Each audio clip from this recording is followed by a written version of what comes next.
Welcome to the Megacast. I'm Tyler Kieft in the studios of our flagship stations, Civic Center TV and 89.3 Lakes FM. You can view Civic Center TV on Comcast Channel 15 and AT&T Channel 99 in West Bloomfield, Keego Harbor, Sylvan Lake, and Orchard Lake Village. You can also find us on Comcast Channel 15 and AT&T Channel 99 in Birmingham and the Bloomfield Hills area on Birmingham Area Municipal Access, as well as in Southfield on City Cable 15 of Southfield. Join us on Channel 10 in Waterford on the Media Network of Waterford, and in Orion Township and Lake Orion on Orion Neighborhood Television. You can find us on the radio also in the Birmingham, Bloomfield, and the Troy area on 88.1 WBFH, the BIF, that is the service of the Bloomfield Hills School District. Find us online in a couple of different places on Civic Center TV's website, civiccentertv.com. Click on our Watch Live link over there, and you'll be able to view not only the Megacast live from 10 a.m. to 12 noon, as well as our replays throughout the afternoons and evenings, but also all of our other original programming, such as the Splash Live, as well as municipal meetings in West Bloomfield, Keego Harbor, Sylvan Lake, and Orchard Lake. You can also find us on our Facebook pages at Civic Center TV 15 and at Lakes FM, and on My Michigan TV, or My. Visit mymytv.com to learn more about all the different programming that they produce and import from all across the state of Michigan from creators right here in the Great Lakes State. Again, that's mymytv.com, where you can also learn more information about where you can download their free apps for both your smartphone and your smart TV. You can learn more about all of our partnering television, radio, and web outlets by visiting our website at civiccentertv.com and clicking on our Megacast link, or just typing in civiccentertv.com/Megacast. There we have links to each and every one of our partnering stations, as well as information on how you can view our full episodes and each individual interview from every edition of the Megacast, dating all the way back to March of 2020 on demand. Next to that, on our civiccentertv.com webpage is our coronavirus page at civiccentertv.com/coronavirus. At the top of that page, very important links that will send you directly to coronavirus information from the Centers for Disease Control and Prevention, the Michigan Department of Health and Human Services, and the Oakland County Health Division, as well as many of our local municipalities here in Oakland County, where we originate our broadcast. It takes you directly to their COVID-19 pages with up-to-date information on the spread of COVID-19 in our local area, at the state level, and across the U.S. and the world, as well as information on vaccines, on booster shots, on precautionary measures that are suggested by health experts and officials at this given time and at other given times as we go forward and continue through this pandemic. That's all at civiccentertv.com/coronavirus at the top of the page. And then below that, we scour journalistic outlets all throughout the state of Michigan each and every morning before our show to pick the most important stories affecting the COVID-19 front and other news and information all throughout the Great Lakes State each and every day. Today, our top story from Bridge, Michigan. Michigan kids ages 12 to 15 are now poised to be eligible for COVID-19 booster shots. The Vaccine Advisory Board for the U.S. Centers for Disease Control and Prevention on Wednesday recommended COVID booster shots for children 12 to 15 years old. The recommendation will be reviewed by CDC Director Rochelle Walensky, and if she approves, the decision will make boosters available for the first time for young teens as schools struggle to stay open against skyrocketing COVID-19 cases. The boosters would be given at least 5 months after the second dose of the 2-dose series the panel recommended. Boosters for this age group are likely to be welcome for many Michigan families, says Dr. Lynn Smitherman, a Detroit-based pediatrician. Quote, I had a couple of parents text me over the weekend with, hey, I hear the boosters are coming out for the kids, end closed quote. But for others, boosters may be a tough sell as parents are overwhelmed with information, much of it constantly changing, she said.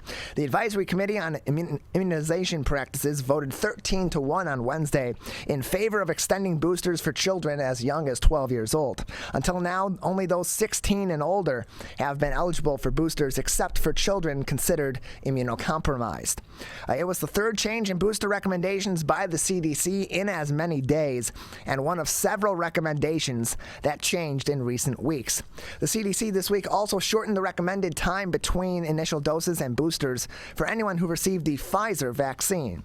Under the new recommendation, Pfizer vaccine recipients now may get a Pfizer or Moderna booster within 5 months after as early as 5 months after completing the second dose of their 2-dose primary series. It had previously been 6 months at that time. The recommendations for people who received the Johnson & Johnson vaccine or Moderna vaccines remain unchanged, however. The CDC this week also shortened the wait time for additional doses for 5 to 11 years old who are immunocompromised. Those children now may receive another dose 28 days after their second shot from Pfizer. The only vaccine authorized and recommended for kids 5 to 11 years old. The change reflects similar recommendations for adults who are immunocompromised. In Detroit, Dr. Smitherman said a desire to return to sports and the frustration with online learning and uncertainty are driving much of the interest in vaccines and, in some cases, boosters for school-age children. In Michigan, about 45% of children 12 to 15 years old are vaccinated, according to state data. But Smitherman noted that many parents and others are finding it difficult to keep up with rapidly evolving guidelines. Quote, people are getting tired of information that's constantly changing. It has them confused and wondering, why are things changing so fast? It feeds into the underlying mistrust, said Dr. Smitherman. As of Monday, fewer than 2.4 million doses have been distributed in Michigan as additional or booster doses across all eligible groups, according to state data.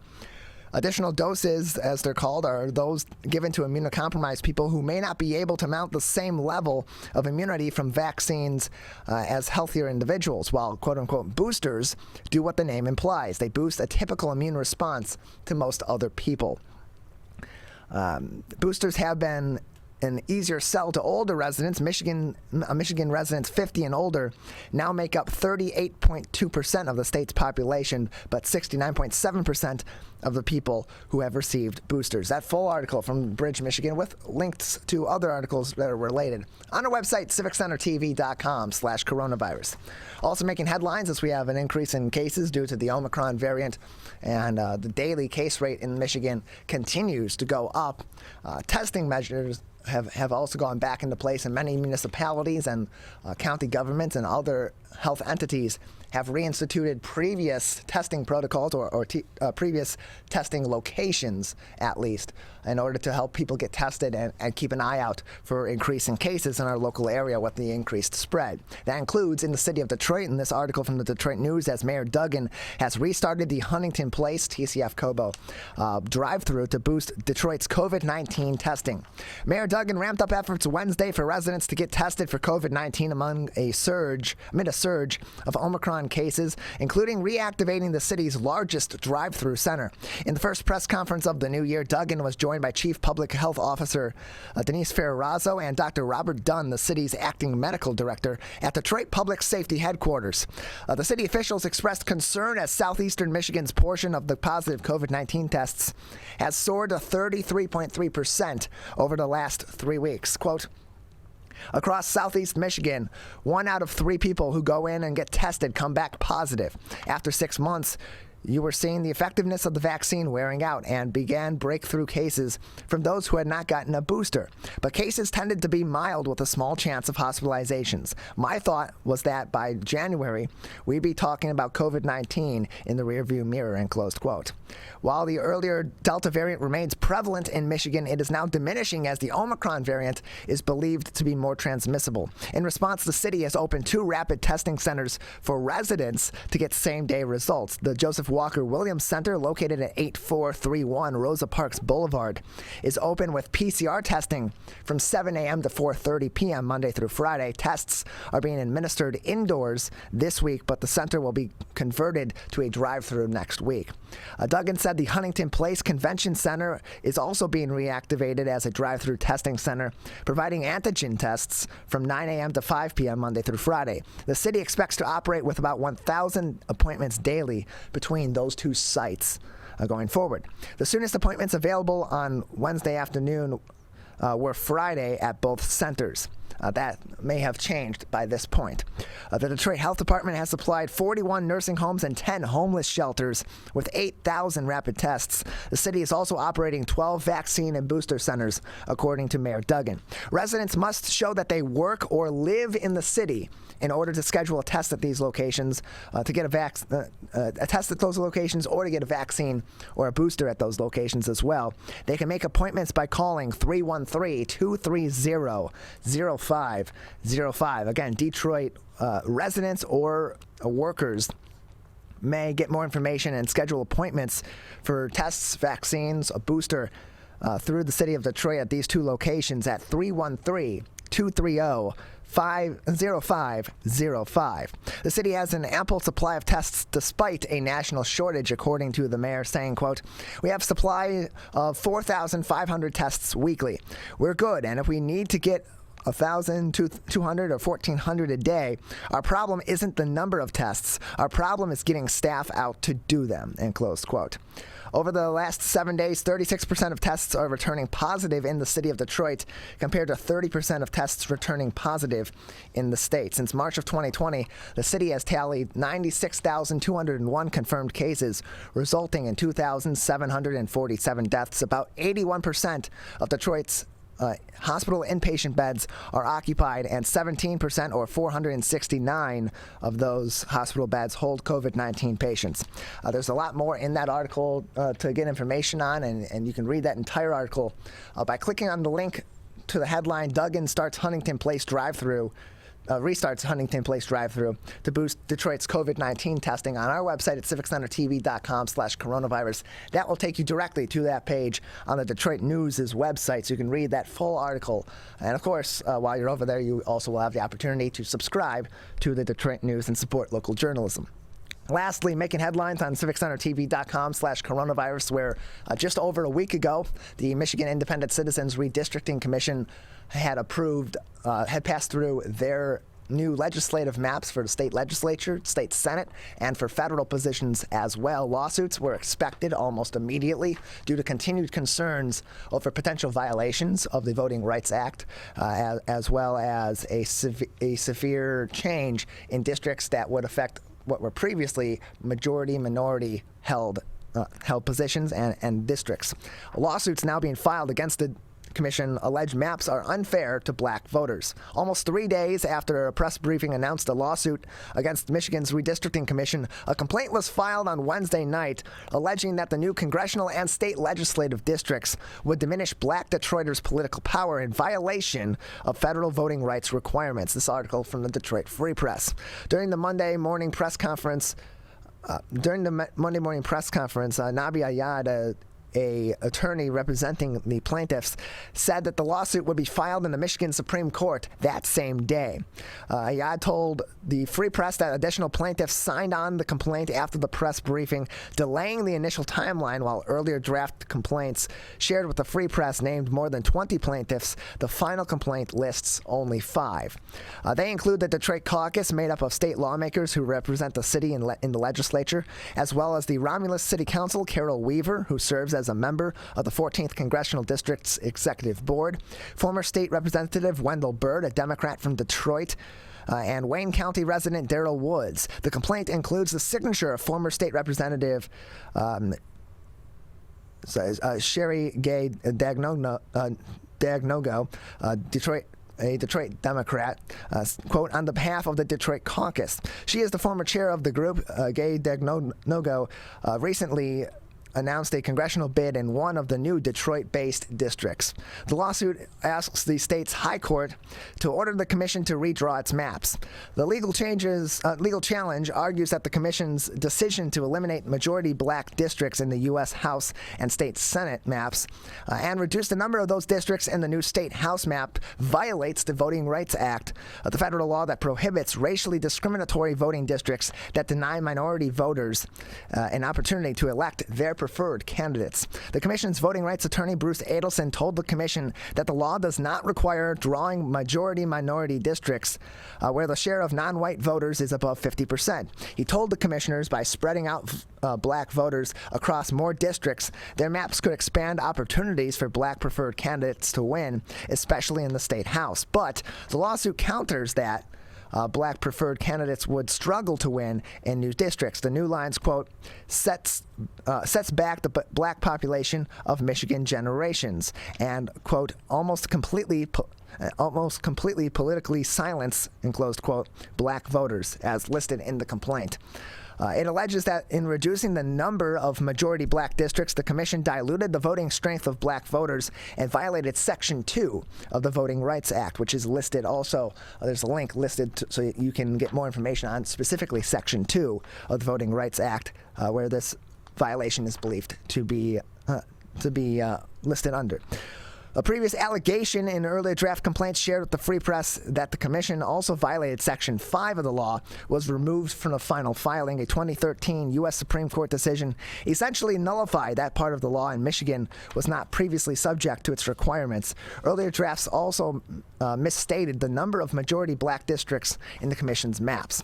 The new maps dramatically changed the racial composition of districts for Detroit lawmakers facing re-election. Some state house lawmakers that currently represent districts home to a voting age population that is more than 90% black were drawn into districts are still majority black but contain far fewer black voters, according to data from Dave's Redistricting, an online mapping tool, and a Bridge, Michigan analysis that identified where the homes of legislatures fall under the new congressional and senatorial lines here in the state of Michigan. And there is a link to that Bridge, Michigan analysis in this article as well. Other Detroit lawmakers who currently represent majority black districts were drawn into districts where black voters no longer constitute the majority. While some saw the share of white voters expand in their new districts, Representative Tyrone Carter, a Democrat from Detroit, Cynthia Johnson, also a Democrat from Detroit, were drawn into a district where the share of white voters shrunk along with the share of black voters. That district consolidated Hispanic voters previously split up in an effort to secure better representation for that community. The lawsuit appears poised to create tensions among Democrats who have celebrated the maps as their best shot to win majorities, and those who argue black voters were shortchanged in the process. The Michigan Democratic Party did not answer the Free Press's questions asking whether Lavora Barnes, the party's chair, supports the legal challenge and agrees with the allegation that new maps would illegally disenfranchise black voters. There's going to be a lot more information that will, over time, come in about this issue, as there are challenges, as expected, to the Michigan Independent Citizens Redistricting Commission's drawing of our congressional maps, which will affect the state of Michigan for the next 10 years. Before the next redistricting commission is put into effect and redraws those maps. Those are our articles. You can find them all at civiccentertv.com/coronavirus, as well as information from the CDC, the MDHHS, and the Oakland County Health Division on COVID-19. We have a great show ahead of you today. Coming up at 10:20, we'll be joined by Michelle Krebs. She'll join us next. She's a Director of Automotive Relations for Auto Trader. She'll talk to us about the state of auto sales here in Michigan and across the U.S. as the pandemic continues. At the bottom of the 10 o'clock hour, we'll be joined by therapist Carrie Krawick from the Birmingham Maple Clinic. At 11 o'clock, Diane Reeves, the co-founder, board of directors, chairperson, and executive director of I Heart Dogs Rescue and Animal Haven, will join us. At 11:20, Representative Andy Levin will join us on the show. And then at 11:40, we'll cap off today's edition of the Megacast with the executive director of Share Detroit, Jeanette Phillips. That's all coming up next. You're watching and listening to the Megacast. I couldn't breathe at all. There was lots of talk about putting me on a ventilator. I thought I was gonna die. I was 39 weeks pregnant and had a scheduled C-section. During that time, I got COVID and was hospitalized for a month. I had a blood clot in my lungs. It caused me to go into right-sided heart failure. I was really scared. I kept texting my husband and my mom, telling them how scared I was, and I was worried that he was gonna grow up without a mom. And then I was worried if, when I did get home, that he wouldn't know who I was. You know, being 27 and a mom and a wife and having that all almost taken away from me. It's scary. And if a vaccine can prevent that from happening, why not? Get your vaccine. I don't want this to happen to anybody else.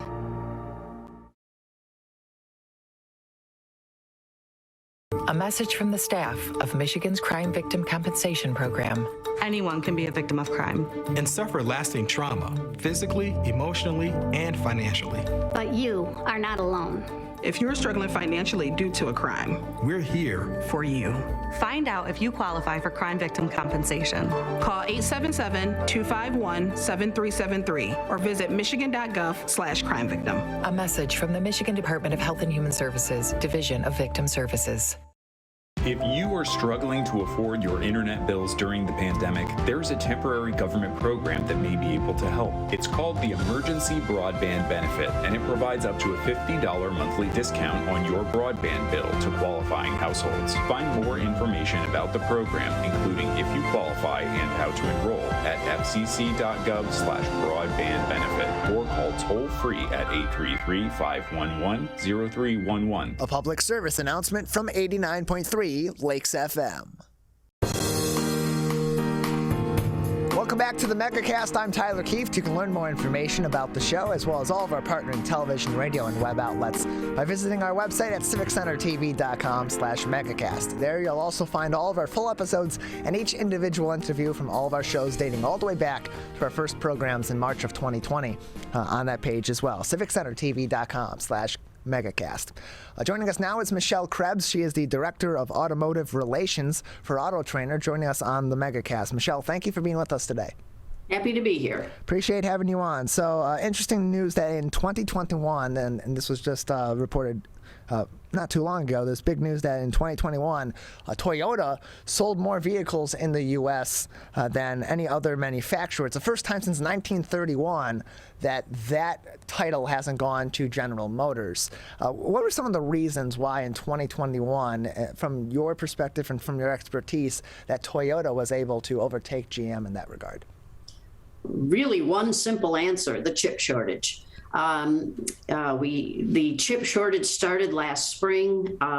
Ford was the first to get hit, but then GM did. And Toyota had learned a lot of lessons from the tsunami back in 2010, and they had stockpiled chips.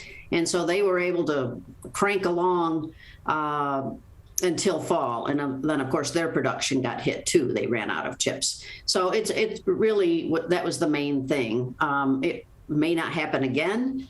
Toyota says it can't happen again, but it's historic, notable, but I don't think it's necessarily a long-term trend. And so on the front of the chip shortage, you mentioned that Toyota, because of the lessons it learned from the tsunami in Japan years ago, had stockpiled those chips pre-pandemic and was able to have a little bit of leeway to continue on with their regular production as the pandemic continued on, unlike some of our manufacturers, particularly GM, that was the previous leader of sales here in the U.S., was able to do. Is there any sort of timeline at this moment in time in the automotive industry, in the technological industries that are adjacent and in partnership with these automotive leaders here in the U.S. as to when we may see this chip shortage begin to come to an end or a resolution where these manufacturers are able to get back out to more regular production of these vehicles? Well, on the plus side, we do think the worst is over. We saw the worst hit like September and October. That was the lowest point of production. So we do think we're on the upswing, but I'll throw out some interesting numbers here. I watch inventory numbers, those vehicles that are available to sell across the country. We just hit 1 million this last month. That was the first time we did that since early August. Still, that sounds like a lot. But we are at least 1.5 million behind where we were in 2020 and 2.5 million behind where we were in 2019. So production is improving, chip flow is improving, but we've got this huge pipeline to fill. And there's very high demand for vehicles, and especially because we've got all that pent-up demand that people couldn't find cars last year. They extended their leases. They just put off that purchase. And so we expect very robust demand this year, but still short supplies. And that, of course, means high prices. Yeah, and that brings me up to this next a bit of information where it used to be that you normally wouldn't see. You normally wouldn't be in, really ever, if you went into a dealership, be in a situation where you'd be looking at a vehicle and you would be paying and you would never not pay less than the MSRP, or the manufacturer suggested retail price, for those that aren't familiar. But now it seems like these dealerships are, and part of that is, as you said, there's a supply issue. There's still that demand is there, but the supply is lower. It's basic economics. They're going to jack the prices up a little bit. But we're seeing now a lot of these dealerships are putting these prices way above the MSRP. Are people still receptive to that, or are these dealerships, because of that, in some cases, at least the ones that maybe aren't having a regular amount of success in normal times, are they struggling because of that need to get these vehicles sold, and because of the supply issues, are they seeing a struggle, generally speaking, to convince buyers to take vehicles? People are buying. People are paying at least list and generally above list price, which is something I've never seen in my career. So no, they aren't struggling to. I think there's different philosophies of dealers. I've talked to dealers that are like, we'll charge list, but not more than that, because we're in this for the long term. We want to keep our customers loyal. But there are other dealers that are taking the opportunity to make a little more money. And dealer profits are very strong right now because of the profit margins and the fast turn of vehicles. Most of vehicles that come into the many dealerships are already spoken for. People put down deposits. People are actually ordering cars, which isn't something we do in the U.S. That's a very European thing to do. We are very impulsive. We want to buy that day, take it home. But that's not the way it's working right now. You have to order ahead. And so we're joined by Michelle Krebs, the Director of Automotive Relations for Auto Trader, joining us on the Megacast. And so with that being said, there's a lower supply of vehicles that are available on the lots at these dealerships. They're selling them for higher prices. That's not preventing those vehicles from being sold. But then you still have that other side of the coin where you're driving by a lot of these lots and they have, in some cases, literally no vehicles there. So despite being able to sell these vehicles and get the vehicles that are there off their lots, and albeit at higher prices, how are the dealerships then surviving if they're not able to bring more of those vehicles in, or if they have a limited number of them that they're able to sell and still have the same number of employees, of salesmen, and so on? Well, we have seen dealership personnel be lower than it was. That happened during the lockdowns of COVID, and that we are not back to full employment of dealership personnel. But one of the reasons you're not seeing vehicles in the showrooms, vehicles on the lot, is because they are spoken for. Customers have already bought them, and so they just don't have anything to keep on the lot. And also remember, people are keeping their vehicles longer, so there's the whole service department business that is booming because people are trying to keep their cars going until there are vehicles available to buy. And so with the shortage of newer vehicles being on the lot, we know how dealerships now are reacting to that and are continuing to sell new vehicles despite that shortage. But is that, as they're trying to continue to have vehicles on the lot for sale, has that increased the demand for these dealerships to then reach out to recent lessees or those that have bought cars more recently to say, hey, we want to buy your used cars, or we'll give you a significant discount on this new car that you may have to wait a few months for, if in return you'll also sell us your used vehicle? Oh, there are lots of offers out there for buying used vehicles, because used vehicles are in short supply as well. Not as much as new vehicles, but there is a big shortage, and used car prices are very high. The average list price, every week I see it go up. It's $27,000, $28,000, even $29,000 in some places. So there is a shortage of used cars, which has always been an affordable alternative for people. We see the crunch of used cars continuing for the next couple of years, because when you don't sell a lot of new cars, you're not generating a lot of used cars for the future. When people don't turn their vehicles back in on lease, you don't have those used vehicles to sell. So yes, we do see I get notices from my dealer all the time. Wouldn't you like to sell your car? And no, because then I'd have to buy another one at a higher price. And the other thing is that, the rental car companies sold off all their vehicles when COVID hit and nobody was traveling. Well, now everybody's traveling again. They want to rent a car, and they're trying to replenish their supply by going to the dealers and buying new cars, buying used cars, whereas they used to be a source of used cars. We're joined by Michelle Krebs, the Director of Automotive Relations at Auto Trader, with us on the Megacast. And so in that scenario, where you have particularly that relation between lessees and the dealerships that they're leasing from. If someone is near the end of their lease, they maybe have a year left, maybe 2 years left, maybe they even just recently leased that vehicle and it's next year of its next model, does that then put the lessee in sort of, so to speak, the driver's seat in any sort of negotiation of, hey, we want to buy your lease out from you, or we want to buy the vehicle that you just bought back as a used vehicle to be able to resell? Does that put them in an advantageous spot? Or are we seeing then, like you said, well, the dealership's reaching out to me, they want to buy my car, but that's not exactly the scenario. I'm going to end up buying another car because I'm going to have to replace this one, and it's going to be at a higher price. Who's really at this current time in the position of power in that relationship? Well, the lessee, the person who has the lease. What we have seen a lot of is people's lease is coming to an end. The way a lease works is that price, the value of that vehicle was set 3 years ago. Mm-hmm. So one of the things we are seeing is people either are buying out that lease because it's a great deal compared to they bought that same vehicle out on the free market, it would be way more. And sometimes they're selling that. So they're selling it at the going rate. Of course, that is if they can do without a car. I had a coworker who did that. He could live with just one car for a while, and he pocketed the difference. So we are seeing that. We also are seeing the automakers and dealers are allowing their customers to extend their leases. So until there is more supply of new vehicles for them to choose from, because they want to keep them in the fold.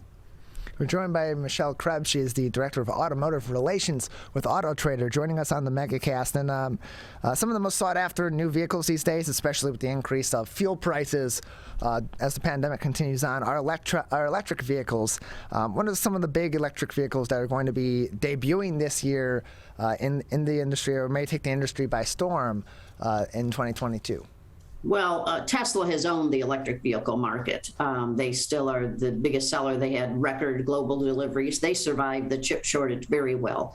Some big introductions this year: the Ford Lightning, the electric pickup truck based on the F-150, is the biggest one this year, I think. And then, of course, this week at the Consumer Electronics Show in Las Vegas, General Motors unveiled the Chevrolet Silverado, an electric pickup truck that comes in 2023. And then we've got, Rivian introduced a pickup truck in September, and they'll have a sport utility vehicle coming. Lucid is a new EV startup that's got product coming this year, and everybody's got something coming in the next few years. There are something like 100 EVs being introduced in the next through 2025. Yeah, it's certainly looking like that is, if not in the next few years, certainly in the next decade or a couple of decades, that electric vehicles are going to be the industry standard. They're going to be more of the societal standard of what newer vehicles are available. And with that being the case, a lot of people get a look into the future a few years down the road if they're interested in a vehicle, years down the road if they're just interested in the future of the industry, or they're just car enthusiasts because we're here in Metro Detroit. We're in the Motor City, or near the Motor City here in Metro Detroit. And for that information, they typically will go to the North American International Auto Show. Now, pre-pandemic, it was announced that was going to be moving from its typical time in January to being an event in the summer. The pandemic, of course, has put that all in flux. At this moment in time, given where we're at in the COVID-19 pandemic, what are the current plans for the 2022 North American International Auto Show, which is now still several months out? It's not happening this month like it normally would in the past, but we still don't know what's going to go on several months. Well, it's scheduled for September now, so we'll see. I'm sure more plans will be unveiled in the coming months, and hopefully we're past most of this pandemic stuff. But they had a mini auto show out at Motorbella back in September, I think it was, or the fall. But we'll see the full. The plan is for the full North American International Auto Show to be in September this year. We're joined by Michelle Krebs, the Director of Automotive Relations at Auto Trader, with us on the Megacast. Michelle, just a few more minutes with you before we need to say goodbye today. I just want to give you a chance now to, is there anything else in the automotive industry when it comes to buying a car, selling a car, or anything else in the industry in general that people should be keeping an eye out on right now in the near future? Well, I think our 2022 forecast is that things will get better, that the chip shortage will become less severe, that we'll see our factories running at full speed again, that there's a lot of new and interesting products, including electric vehicles, including hybrids, all kinds of stuff. And so it should be a lot better year for the auto industry. It'll still be a challenge for car buyers because they're still going to have to search for the vehicle they want, and they'll probably pay a pretty high price. Well, Michelle, we appreciate your time. Thank you for joining us on the Megacast today. Thank you. We've been joined by Michelle Krebs, the Director of Automotive Relations at Auto Trader, on today's edition of the Megacast. Really appreciate her time, giving us some insight into what continues to be an interesting scenario in our automotive industry, not only here in Metro Detroit in the state of Michigan, but all throughout the U.S. with the chip shortage, with the ongoing pandemic, with the shortage of vehicles, and more. So a really interesting future ahead in that industry as it continues to be heavily affected by COVID-19. We're going to take a break. On the other side, we'll be joined by Birmingham Maple Clinic therapist Carrie Kroiwick, who will join us to talk about New Year's resolutions, about the ongoing pandemic, and how to navigate both of those different occurrences as we continue on through this pandemic and begin a new year here in 2022. That's coming up next. You're watching and listening to the Megacast. You see certain things get reincarnated in your children. My daughter is very much inspired by my wife's artistic pursuits. So my daughter started making necklaces. She makes what we call affirmation fashion. I tell her every day that your black is beautiful. Your black is beautiful. Your black is beautiful. And if there's anything better than being beautiful, it's being smart. And if there's anything better than being smart, it's being kind. And reaffirming that every day is our method of making sure her chin never drops. My dad wasn't around, and I remember riding a bike and falling off and cutting myself, and me never just wanted to get back on it. People ask, how your children learn how to ride a bike, and you didn't. I didn't teach them. I just created an environment where they taught themselves, and all I had to do was be there.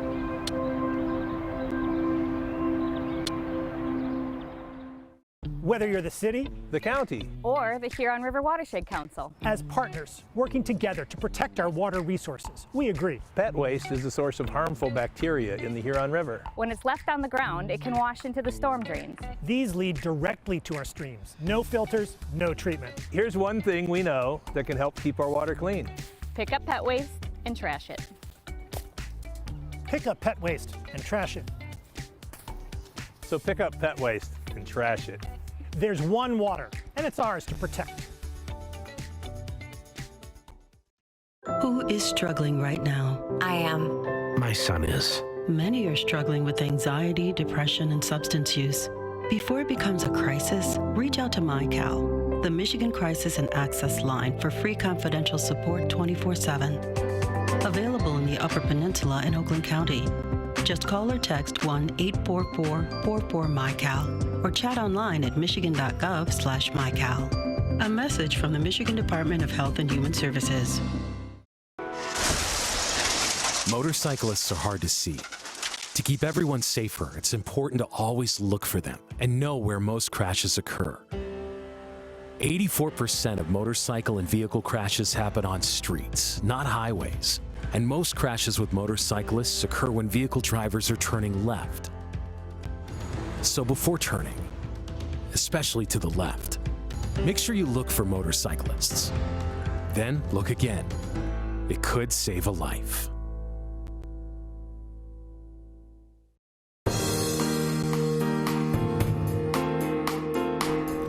Welcome back to the Megacast. I'm Tyler Keefs. You can learn more about our show, including all of our partnering television, radio, and web outlets here in Oakland County and throughout the state of Michigan by visiting our website at civiccentertv.com/megacast or by just clicking on our Megacast link at civiccentertv.com.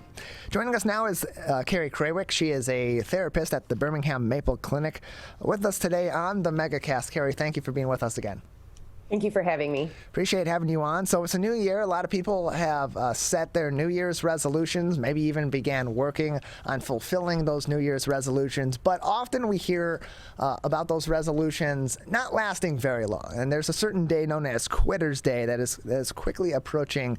Can you tell us a little bit about what that day typically is and psychologically why when people set these resolutions and they go into the new year with these big goals, that by that certain date, they tend to have either relaxed those goals or given up on them altogether?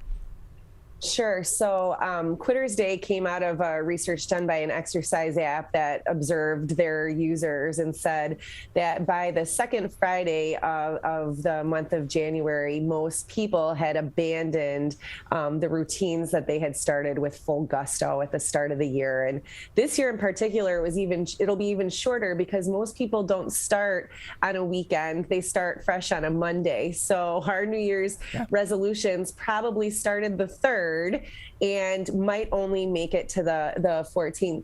So psychologically, you asked why do people give up and why do people quit? And really the most important answer is that people make vague, unreachable goals. They make goals that they don't have a lot of control over. And then by the time of the second weekend, like you said, they want to relax them. They want to have the freedom to do what they want to do without the pressure of a goal that's really too hard to reach. So the remedy is to really make small, daily, specific behavioral goals, something that you can control. So taking the common goals, of course, are losing weight or saving money. But who knows what might come up, what expense might come up or if someday your weight goes up, someday it goes down, it might not be because you're doing anything wrong. And instead brainstorming all of the little things that go into that and then just choosing one, and instead of quitting at 2 weeks, using every 2 weeks to evaluate what days was I successful, what days I wasn't, what things made it for me easy to do my daily task, what things got in the way. Do I need to adjust it? Is it too hard to do a daily hour-long exercise? Should I move it to 30 minutes? Then let's evaluate the next 2 weeks. So often these accomplishing goals, it simply comes down to motivation. And while at one point somebody might be hyper motivated to approach those goals with that full gusto and really move to accomplish them, there are other points where they may not have that inspiration at all, and that's where these resolutions and even smaller goals, as you said, start to kind of fall apart a little bit. Can you tell us a little bit about talk a little bit about the psychology of motivation and why in some cases it comes really easy to people, but in other cases it may wane and collapse some of these goals quite quickly? Sure. I think part of what keeps us motivated is when we're reinforced. So when you're getting either the feedback from other people that you're doing great or looking great, or you're able to track your own progress, like using an app or even stickers on a calendar or something, is that when we are able to stay motivated when we see our success, when with some of these bigger goals, and especially in such a 2-week time period, which is so brief, you may not see the success, or with something like I said, like weight loss or saving money, you may have an unexpected expense, or you may have a day where the scale doesn't match how you've been working, and then that motivation goes away. So if we can build in other forms of reinforcement, like I said, just tracking your own daily progress and congratulating yourself, enlisting the support of someone else to track your daily progress and have them congratulate you and offer you that feedback that you're doing well and working hard, those will help keep the motivation going. We need something to reinforce us. Also building in your own reinforcement, like, not just, well, because I've made it 2 weeks, now I get my next weekend off, but maybe because I've made it 2 weeks, there's something else I can use to encourage myself, a trip to the, nail salon or something, use something maybe outside, something is just a treat. That is also not necessarily connected to reversing the goals you've been working on. And so when people are setting these goals, in some cases, what helps to keep motivation high in these goals that are being set is having a strong reason why you're approaching these goals, why you want to accomplish this. Where should people be starting as they're setting these goals and they're trying to find that why statement, so that, like you said, with setting those goals, they're not too big of a goal that ultimately seems so overwhelming, and 2 weeks in you're not seeing that full progress, but that also your why statement isn't so broad that it becomes overwhelming. Yeah, and I think, I mean, it's such an important thing, and I'm working on this in therapy with some of my clients, right? Like when we take apart those whys, you know, you say it, you know, I want to be more healthy, and it's like, but why, but why, but why? And challenging, do you really? You know, if your behaviors aren't matching your goals, then you don't really trust yourself, to be honest, right? Because you know there's a mismatch there. And so I do think having people really work with being really honest with themselves is your why needs to be something that you yourself believe in, you know? And so if it's, well, I want to quit smoking because I want to be more healthy. And it's like, okay, do you really want to be more healthy? And if you do, then you need to be sort of reminding yourself that, revisiting that, and enacting your behaviors that match with what your stated goal is. We're joined by Carrie Krawick. She is a therapist at the Birmingham Maple Clinic, joining us on the Megacast. And so we're moving from New Year's resolutions to the ongoing and continuing pandemic. It seems we're at a point where we've never been before, where the majority of the public just seems to be over it. We have a large number of people that just seem to be like, I'm just tired of dealing with this. I don't want this to continue to be something that we're thinking about all the time. It's been really overwhelming. And want to go back to the old normal.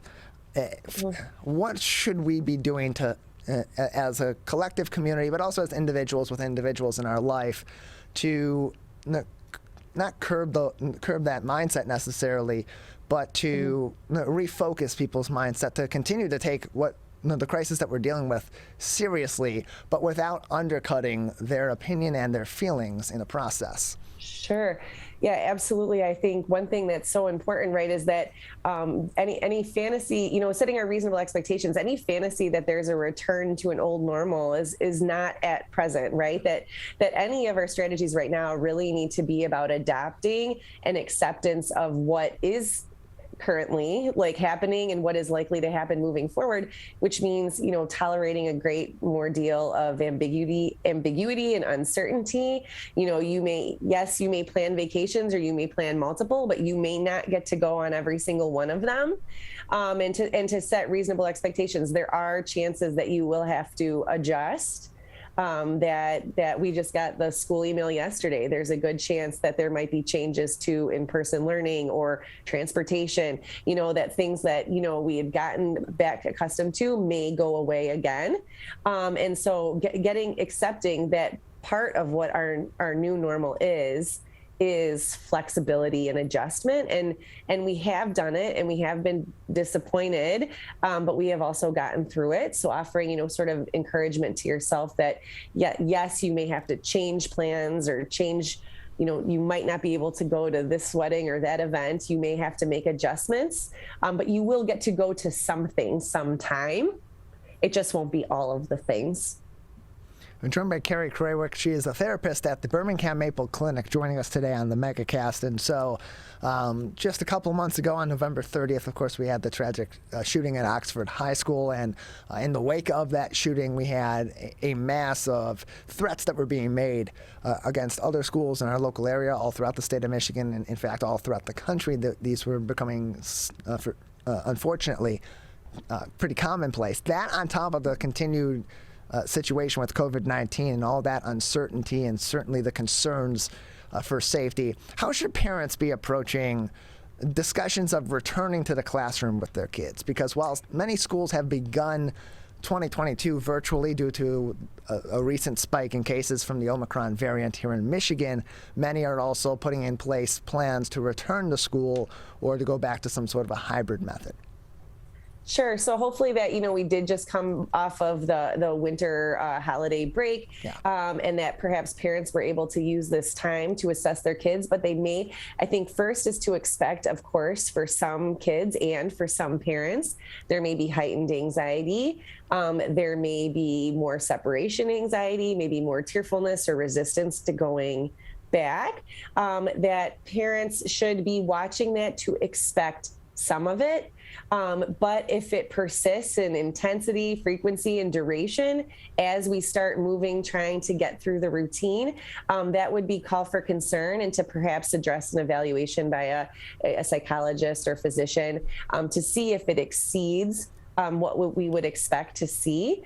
I think also, monitoring, certainly monitoring the information that both the parents and the kids are getting from the news media, from social media.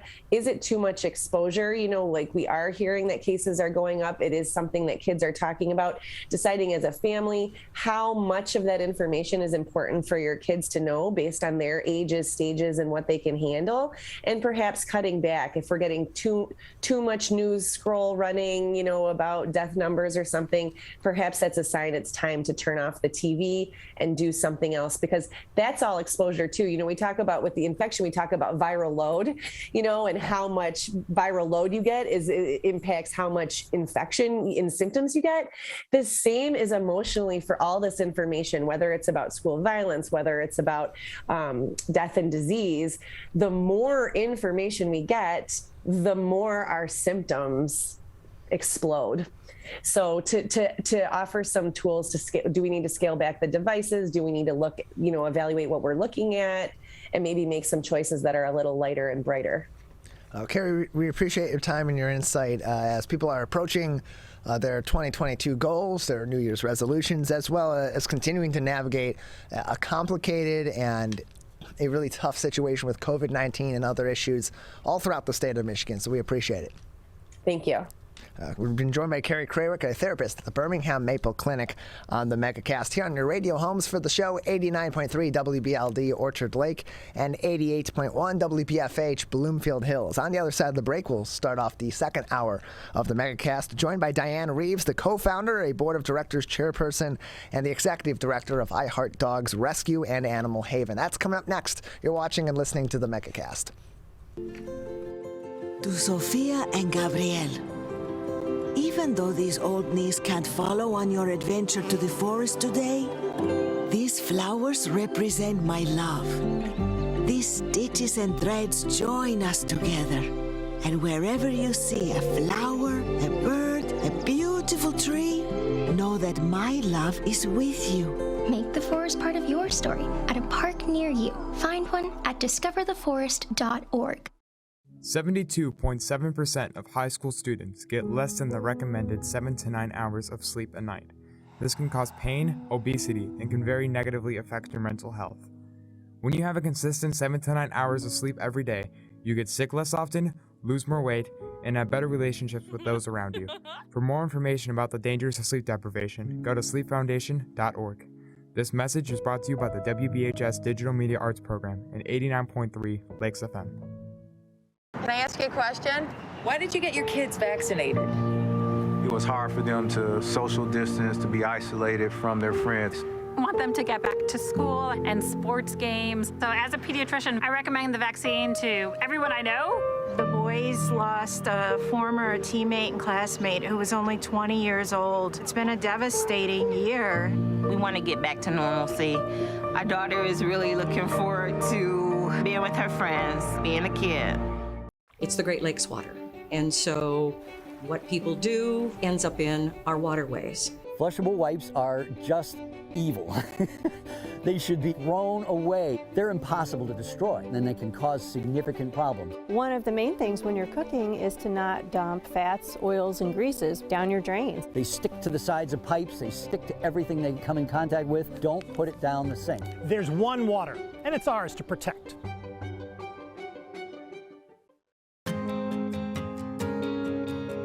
When times get dark, we can't see the help that's all around us.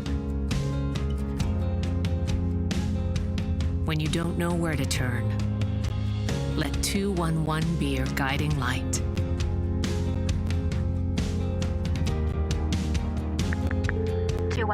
How can I help you? Our guides are ready to connect you with the help you need.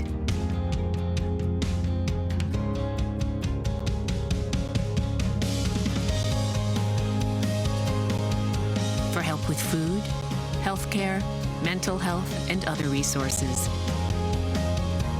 Call 211 or visit 211.org. 211. Get connected, get help.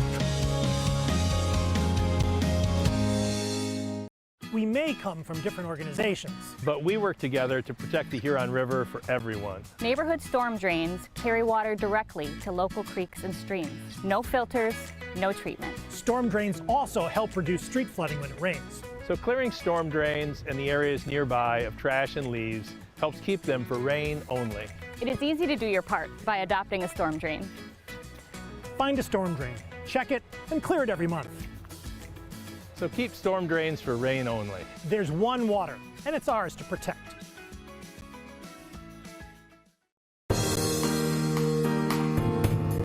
Welcome back to the Megacast. I'm Tyler Keefe here in our studios in West Bloomfield Township. Although we broadcast all throughout the state of Michigan, we're on a number of different community television and radio stations, as well as on outlets all throughout the internet across the state as well, such as My Michigan TV. You can learn more information about everywhere we broadcast live from 10 a.m. to 12 noon, as well as live to tape. And find us on demand at civiccentertv.com by clicking on our Megacast link. Joining us now is the co-founder, a board of directors chairperson, and the executive director of iHeart Dogs, Animal Rescue, and Animal Haven, Diane Reeves, on the Megacast. Diane, thank you for being with us today. Thank you for the opportunity. Appreciate it. So tell us a little bit about iHeart Dogs, Rescue, and Animal Haven. What does your organization do, and what was the origin story behind you co-founding this organization? Okay, so we opened our doors in November of 2015. Our mission is twofold. One is we work to find homes for dogs that are either abandoned, they're strays, their owner surrenders, they're in a high kill shelter, and we save them from euthanasia. We bring them into our brick and mortar shelter that we have in Warren. And from there, we work to find them homes through an adoption process. So that's our first and probably our primary mission. To date, since we've opened, we've saved close to 3,000 lives. The secondary part of our mission is we help the domestic violence survivors as they are fleeing their abusers. We offer, at no cost, a place for their animals to stay so that they can get themselves into a safe shelter and get themselves back on their feet without, the control of their abuser. So to date, we've helped almost 60 animals that have ranged from guinea pigs to cats and dogs. And then, we started I started volunteering at a rescue with the other co-founder, Andrea Sessi. We just had a common love for dogs. We had a focus on training and rehabilitation. And we just found that we could add to a much needed resource out there to create our own rescue to help, find homes for dogs. And there are a lot of rescues and shelters out there, but there's never enough at this point in time. So we were excited for the opportunity to work together to start our rescue. That's how we got started. We're joined by Diane Reeves, the co-founder and board of directors chairperson, as well as the executive director of iHeart Dogs, Rescue, and Animal Haven, joining us today on the Megacast. And so, how do the animals that you are providing the rescue to and that you are then putting up for adoption, how do these animals typically come to your organization? Okay, so the primary way, never mind my props that have going on here in the background. The primary way is through pulling dogs from high euthanasia shelters. So that's not only here in the state of Michigan, but that is also across the U.S. Texas and Kentucky are two shelters that we pull they've got shelters we pull from regularly, and we're adding Louisiana to our list. But, there's an overpopulation of dogs and there's a limited amount of space. So unfortunately, there are shelters that have to make some difficult decisions. We are not one of them because we are not open intake. We can fill spots as they become empty. We also help with Warren Animal Control. They take in a lot of dogs from the city. It's a very large city. So we help to house some of the dogs that they take in so they don't have to take them to a euthanasia shelter. And then every now and then some owner surrenders and occasionally strays, but primarily we save dogs from euthanasia and other shelters. And so how can people learn more about the dogs and the cats and the other animals that you are rescuing and may be up for adoption? So we have a website. It's iheartdogs.org, not .com, .org. And we have a lot of information on that, but there are a couple of tabs on there that it lists all of our dogs and cats that are available for adoption. It takes you actually to Pet Finder, where we're also searchable, and on Adopt a Pet, you can find our animals as well. And there's our adoption process on a different tab, and it just talks about the application process. We're doing everything by appointment right now because of COVID. So people, they would need to get an appointment to come in and meet the dogs. And we go through, the intros with the dogs. If other homes have dogs, we'll intro those dogs too. And then we also do a vet check, and that's just to make sure that particularly dogs, are kept up to date on vaccines, heartworm prevention, of course, spayed and neutered to help control the pet population. And finally, we do a home visit. And honestly, the home visit is basically a safety check. We just make sure the integrity of fences are good. We're not dealing with, anything that's being done illegally within the home, or there's not any hoarding situations, things like that. Not invasive, just a safety check. All of that information is on our website as well. And so, Diane, for those that may be interested in adopting through your organization, there are other organizations that are similar to yours that provide shots and other medical checkups for the adoptable pets before a family may adopt them or a person may adopt them. Is that the case with I Heart Dogs? Yes. So we spay, neuter, provide all of the vaccines. Some are mandated, some are additional vaccines. So the rabies, distemper, hepatitis, parvo, influenza, leptospirosis, bordetella. Those are the very common vaccines that dogs will get. And then we also do the vaccines for the cats, including rabies. So we do the testing for FIV, FLIV, and all of those appropriate vaccines. And then spaying and neutering we do as well. So. We're joined by the co-founder of I Heart Dogs Rescue and Animal Haven, Diane Reeves. You can learn more information about the organization by visiting iheartdogs.org. Again, that is iheartdogs.org. And so, Diane, a lot of people, they may not be interested in necessarily adopting a pet or adopting multiple pets, but they may be interested in temporarily fostering animals as well. Do you have a program for people to be fostering animals with your organization? And if so, what steps do people have to go through in order to be fostering some of the animals that you are rescuing? So we do have a foster program, and presently, of the roughly 80 animals that are in our care, about 25% of them are in fosters. Typically, we're looking for fosters for our senior dogs who have a little bit more of a compromised immune system, or they might have some special medical needs. So people who might be interested in helping them. Some of the dogs that have been with us and overlooked longer than others, we try to get into a home environment as well. And just some of the dogs that are super scared when they come in, shelters environments are not ideal environments, and so we like to get them into into a little bit more comfortable situation. They can learn about fostering. We have a link on our page for fostering, and they can also email fostering@iheartdogs.org. And then our other co-founder, Andrea, is in charge of that whole program, and she would, connect with them to find a match for what they're looking for. And again, that you can find that information on fostering at iheartdogs.org/foster. That is iheartdogs.org/foster. And so, generally speaking, what makes for a good home situation, a good family, a good person or people, a group of people to be fostering animals? Well, honestly, it's about a match. We look for families that are going to be able to help the dog in need, whether it's medically or training wise. But, a lot of people think I don't have time.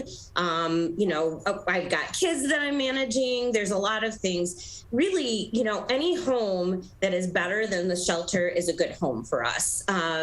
We'll match the dog, though, based on, if there are other dogs in the home, if there are cats in the home, if there are children in the home. The activity level in the home we'll take a look at. There's a number of variables we take into consideration because no dog is the same. No foster is going to be the same situation as well. And we're just trying to do our best to match them up. But, honestly, a home, regardless if they're busy or not, or active or not, a home is always a better place for a dog to stay than a shelter environment. We're joined by Diane Reeves, the co-founder and the executive director of iHeartDogs Rescue and Animal Haven, with us on the Megacast. Again, you can learn more information about the organization as well as information on adoption and fostering of the animals that they are rescuing by visiting their website at iheartdogs.org. Again, that is iheartdogs.org. And so on top of fostering, are there other volunteer opportunities that are available through your organization if people want to get involved but may not necessarily be able to or be willing to bring an animal into their home? Yes. So we are always looking for volunteers, and we have a number of opportunities. There are some people that want to walk dogs, or we have many yards that they might want to play with the dogs. We always are looking for those kinds of people to provide enrichment and a distraction from the shelter environment. And we welcome them as part of our volunteer family. Other opportunities include laundry, dishes. We need help, sadly enough, scooping poop. We need help in the office, cleaning the facility.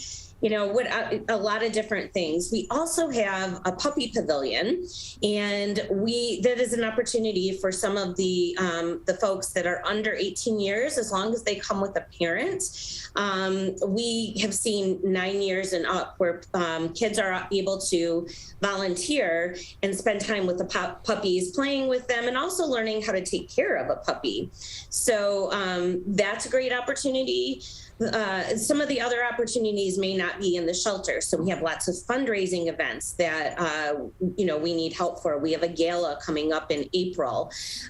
We have adoption events at pet stores or other locations that are hosting us. We could always use help with that.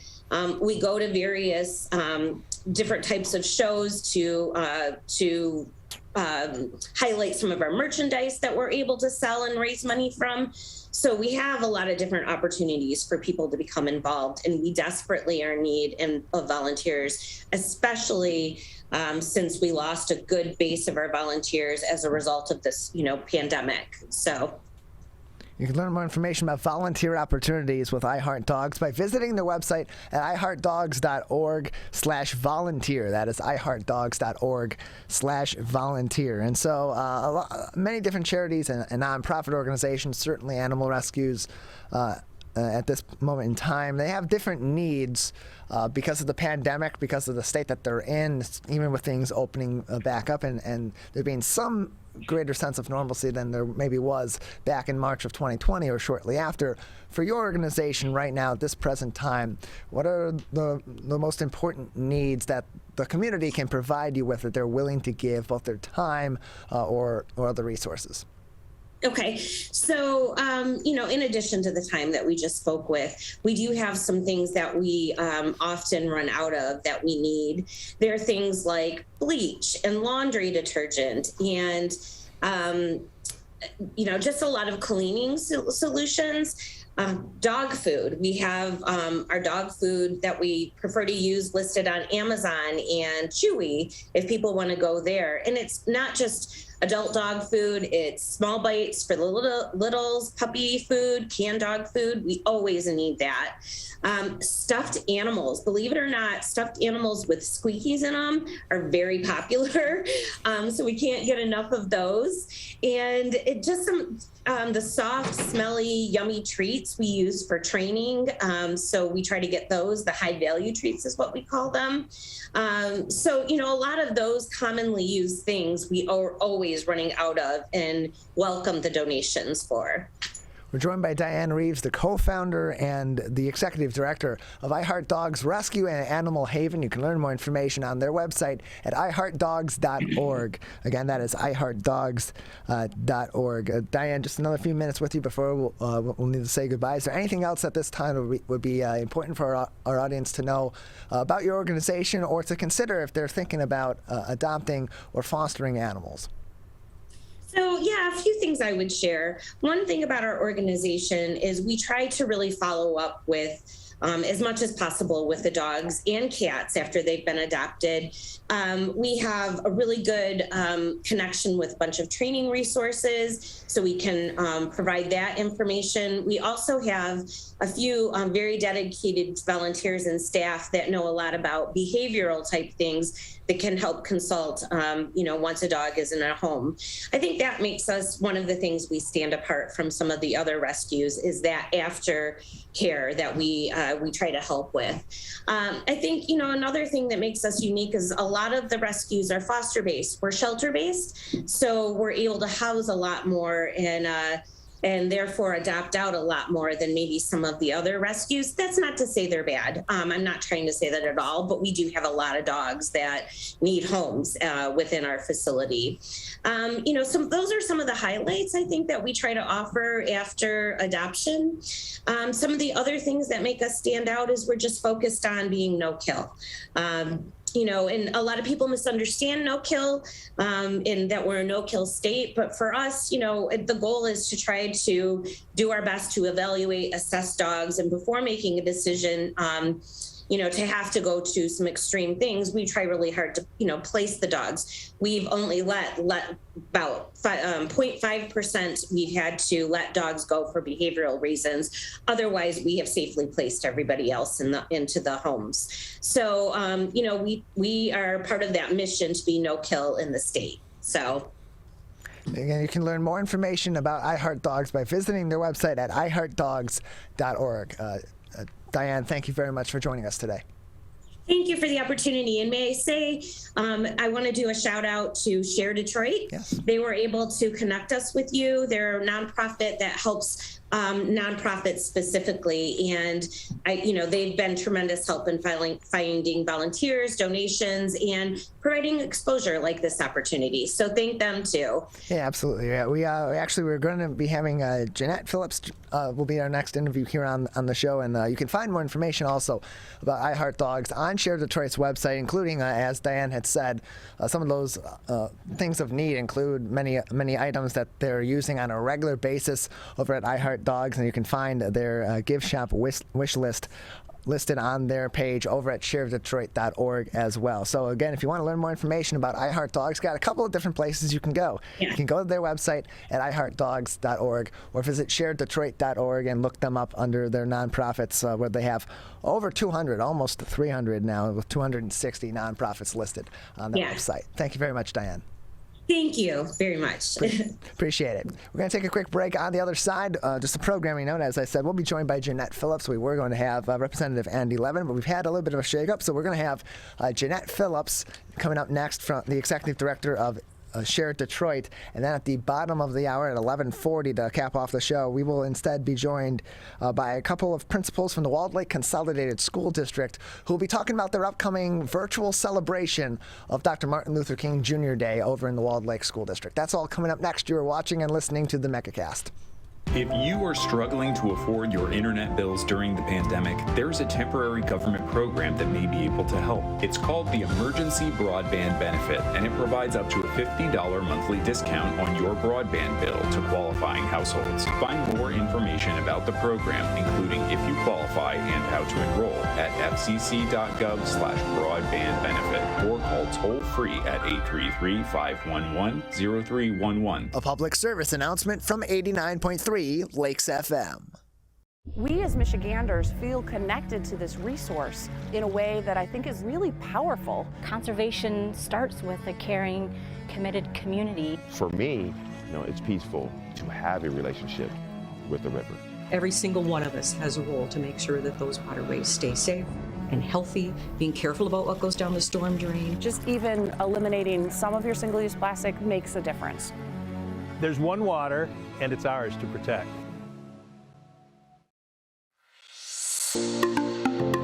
Did you know that nearly 3.31 million Americans don't get their annual checkup? Going to the doctor regularly is extremely important and is a crucial factor in maintaining good health. Make sure you are visiting your local doctor often and telling them about any health concerns you have. For more information, contact your local healthcare provider. This message is brought to you by WBHS Digital Media Arts Program and 89.3 Lakes FM.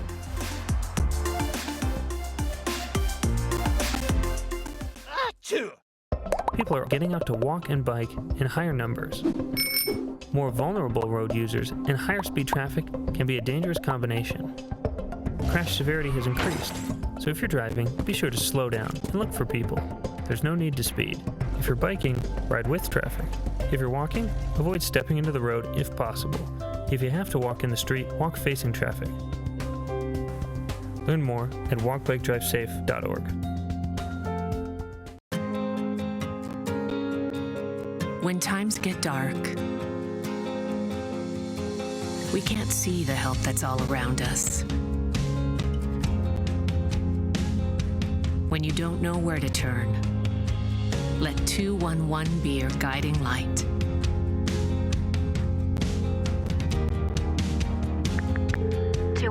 How can I help you? Our guides are ready to connect you with the help you need.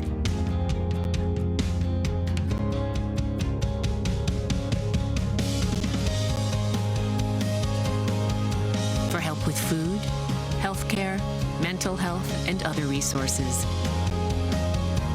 call 211 or visit 211.org. 211. Get connected, get help.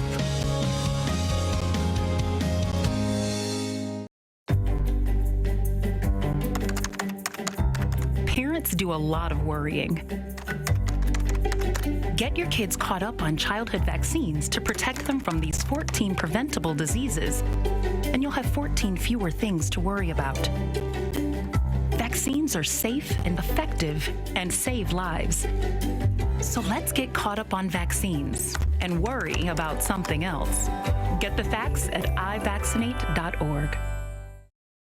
We may come from different organizations, But we work together to protect the Huron River for everyone. Most of the pollution that goes into our rivers is carried by rainwater that flows off of roads, parking lots, and rooftops. The leaves and bark of a single tree can retain a surprising amount of rainwater. Depending on its size and species, it could be 100 gallons or more. It is estimated that an urban forest can reduce annual runoff by up to 7%. Here's one thing that we know can help keep our water clean.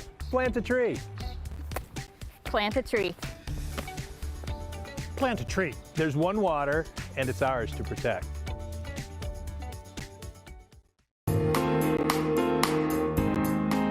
Joining us once again, we're pleased to be joined by the Executive Director of Share Detroit, Jeanette Phillips, back with us on the Megacast. Jeanette, thank you for being with us again.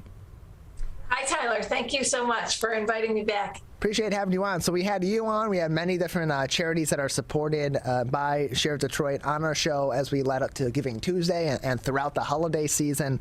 We're in a new year now. And for those that haven't tuned in before to when we've spoken to you or to many of those charities and nonprofits that are supported by your organization, tell us a little bit about Share Detroit.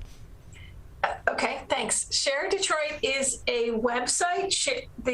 The link is sharedetroit.org. And what we're doing is aggregating and consolidating. We have 260 nonprofits now on the website. But what we're doing is bringing all these nonprofits together to allow the community to find them and help them do good by volunteering, making cash donations or donations of Amazon wish list items they might have, and finding a little more about the nonprofit and attending their events.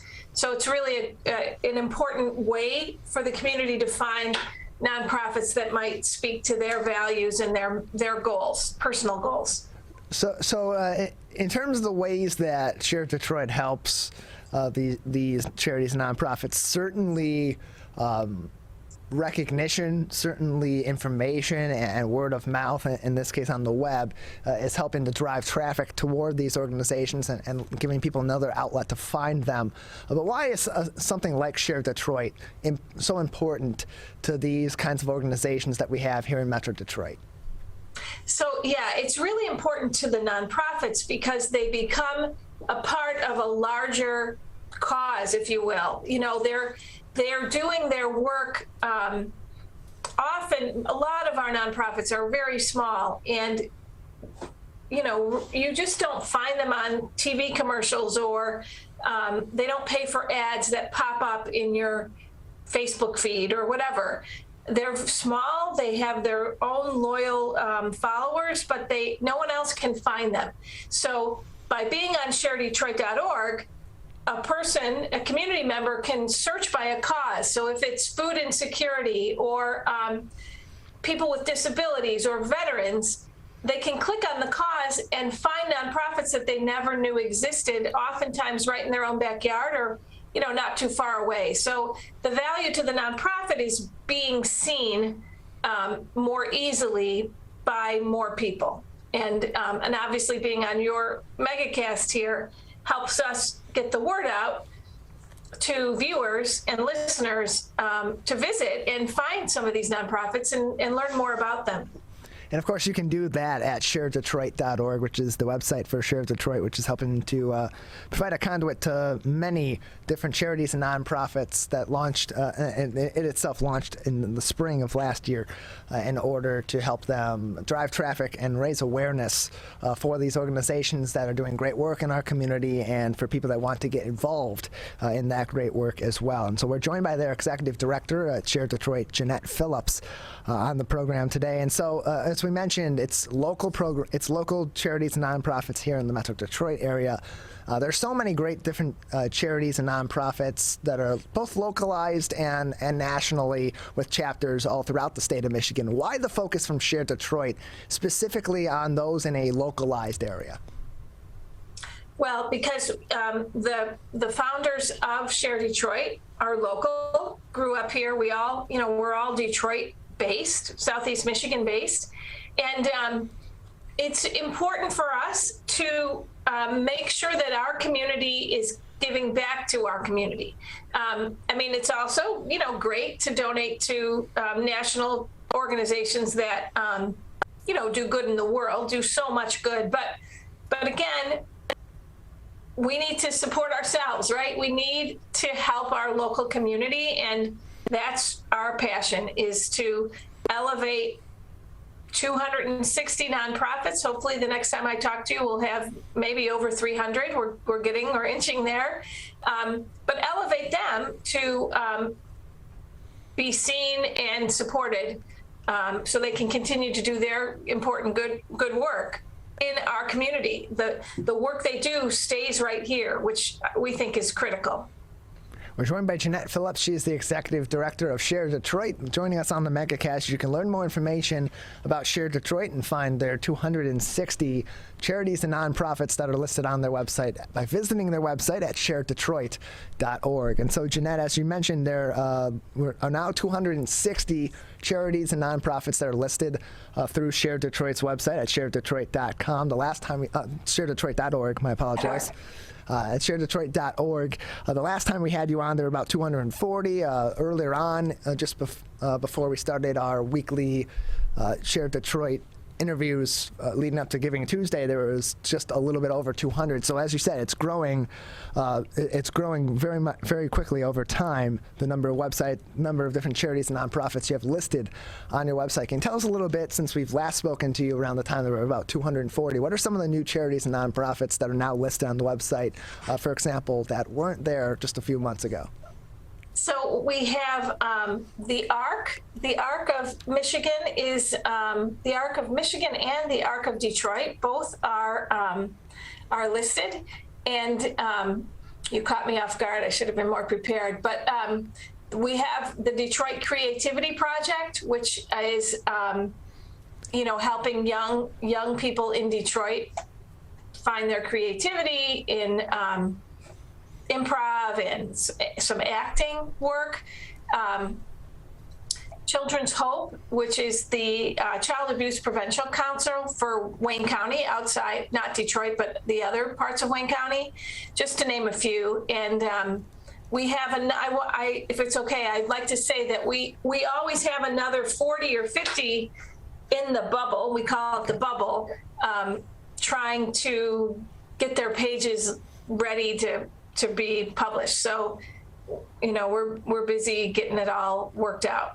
And so, as you mentioned, those other 40 or 50 or so charities and nonprofits that are in your quote-unquote bubble and not yet published on sharedetroit.org, what are some of the steps that they have to take to be listed on your website? And then what are some steps that are taken by Share Detroit specifically in order to vet these different organizations before they're listing them among the other charities and nonprofits that are already there? Yeah, so what they have to do, each nonprofit on our website has a landing page. So you can click on their name or search for someone, and inside the landing page is kind of foundational information, who their leader is, typically an executive director, what their mailing address is, we have a link to their website to enable visitors to really get to know the nonprofit. Phone number, email address, the basic info, and then information, what we do, what they consider to be their interesting information.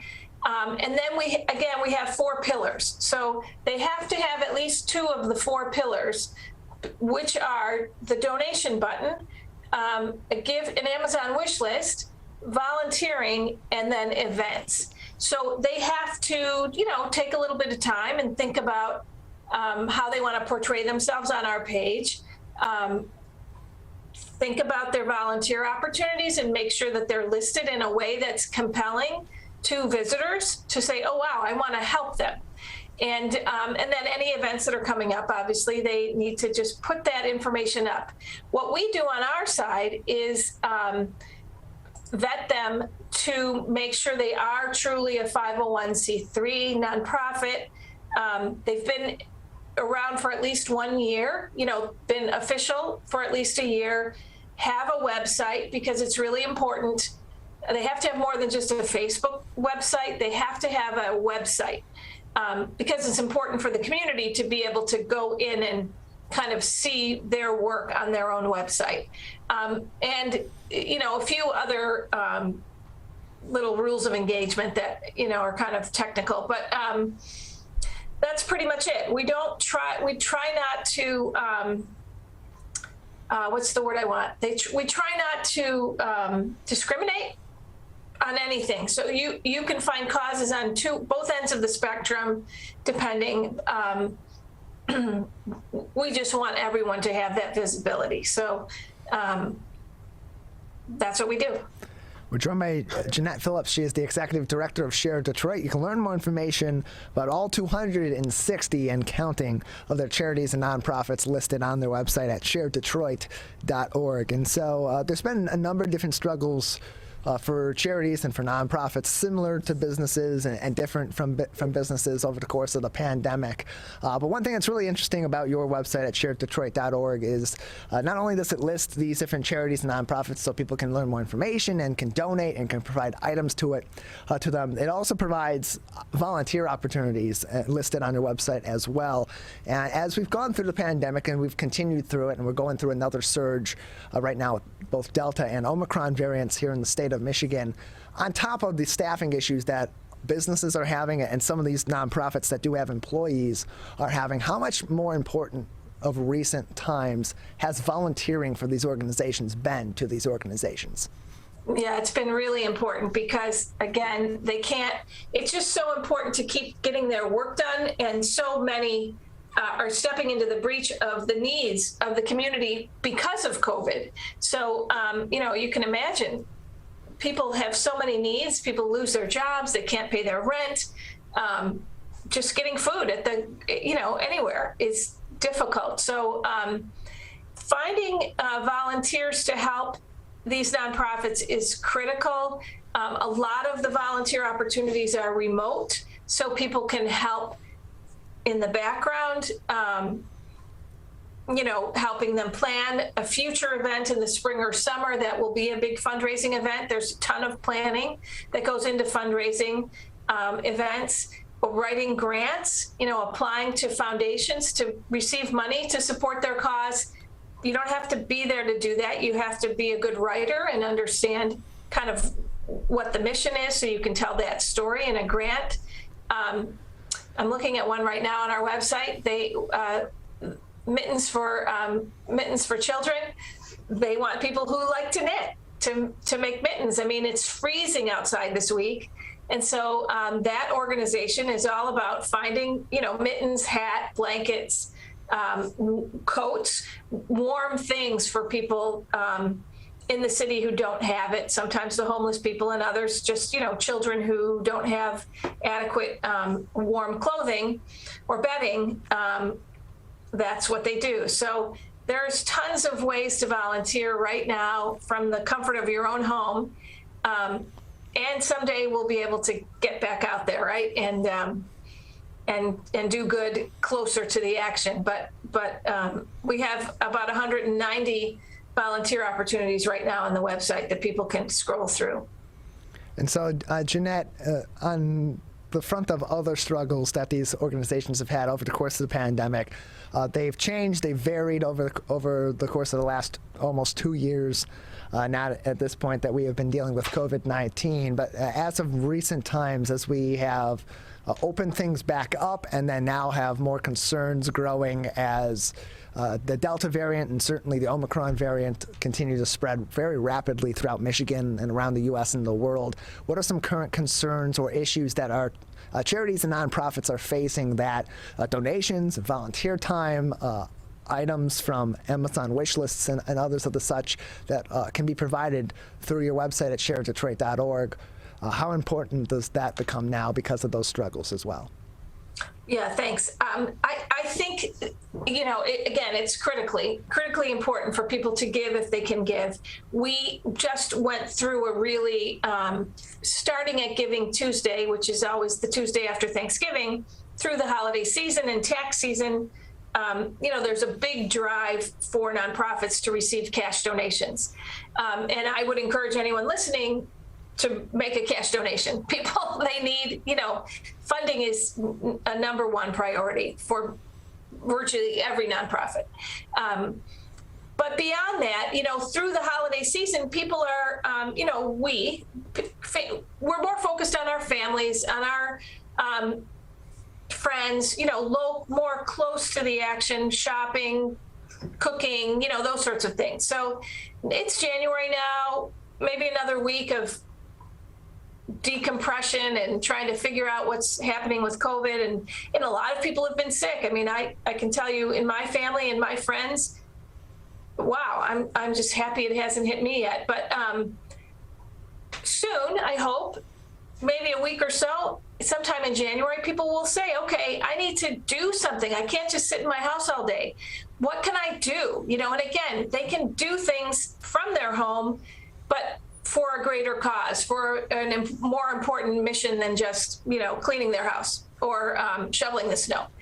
So I would just really encourage people to visit our website, charitydetroit.org, take a look around, see if there's something you can do. Maybe there's something on a wish list you want to help. You know, nonprofits that support children and babies always need diapers, need, you know, supplies for babies. And that, you know, that touches so many people's hearts. Most people have a soft spot for children and babies. So whatever it is that means to you, or animals, right? There are a lot of animals who are left outside all winter long, and nonprofits are out there trying to keep them warm, giving them straw and hay and talking to their owners. And, you know, there's so many ways to help. So take another breath, take a week, and visit our website and see what you can do. You can visit their website at sharedetroit.org and learn more about the 260 and counting charities and nonprofits that are supported by Share Detroit. Jeanette, thank you for being with us today. Anything else that would be important for our audience to consider, or information that they should keep in mind going forward? Thanks. I want to thank you, Tyler, for the time. And I just would love people to visit sharedetroit.org and then let their friends and family or work colleagues know. We also have group opportunities. So if someone's watching and they work with a group that likes to do a volunteer opportunity, that usually is more in person in the spring or summer, we have a woman on staff, a volunteer specialist, who will help craft and kind of handhold the organization with the nonprofit that they might want to support. So whatever they need, let me know, track us down. We're here to help. Well, Jeanette, thank you very much. Appreciate your time. Thank you. Thanks, Tyler. Happy New Year. We may come from different organizations, but we work together to protect the Huron River for everyone. Most of the pollution that goes into our rivers is carried by rainwater that flows off of roads, parking lots, and rooftops. The leaves and bark of a single tree can retain a surprising amount of rainwater. Depending on its size and species, it could be 100 gallons or more. It is estimated that an urban forest can reduce annual runoff by up to 7%. Here's one thing that we know can help keep our water clean. Plant a tree. Plant a tree. Plant a tree. There's one water, and it's ours to protect.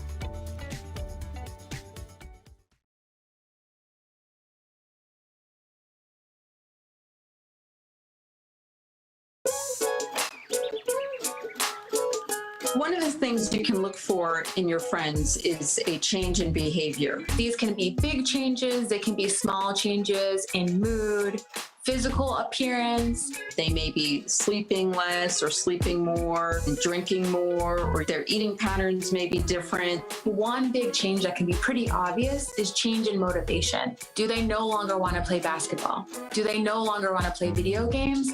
Now that we're spending more time online and in virtual settings, it's really important to pay attention to the language that your friend is using and the words they're using to communicate. So when we text our friends, are they taking longer amounts of time to respond? Are they not responding at all? You don't have to be an expert to try to recognize these signs. The second that you feel it in your gut and that you're concerned, that's the second to have the conversation and open the door to what might be going on.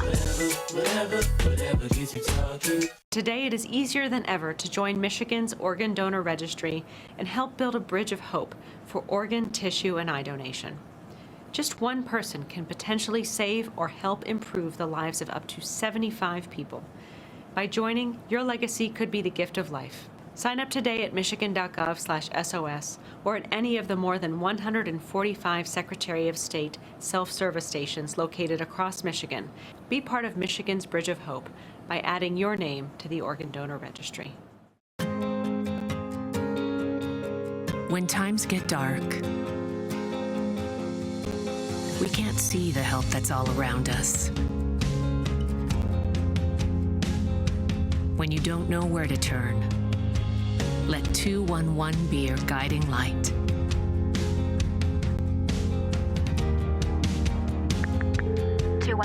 How can I help you? Our guides are ready to connect you with the help you need.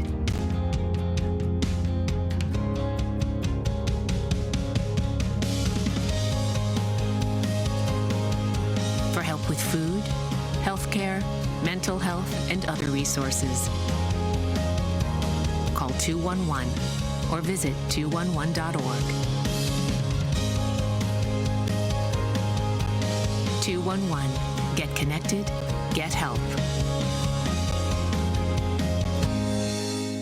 If you are struggling to afford your internet bills during the pandemic, there's a temporary government program that may be able to help. It's called the Emergency Broadband Benefit, and it provides up to a $50 monthly discount on your broadband bill to qualifying households. Find more information about the program, including if you qualify and how to enroll, at fcc.gov/broadbandbenefit or call toll-free at 833-511-0311. A public service announcement from 89.3 Lakes FM.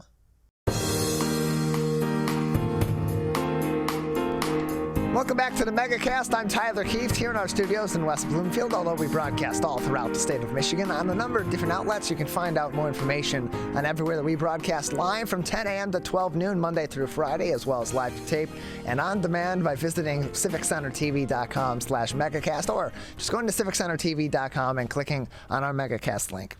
Joining us now, we have two principals from the Walled Lake Consolidated School District. First, we're joined on the left on your screen right now is Julia Mann, the principal of the Walled Lake Elementary School, and on the right is Nael Makhtari, the principal of Pleasant Lake Elementary School, to join us to talk about the Walled Lake Consolidated School District's upcoming celebration of Dr. Martin Luther King Jr. in the virtual ceremony and celebration that will happen on Monday, January 17th, which is Dr. Martin Luther King Jr. Day. We appreciate having both of you on. Thanks for joining us today.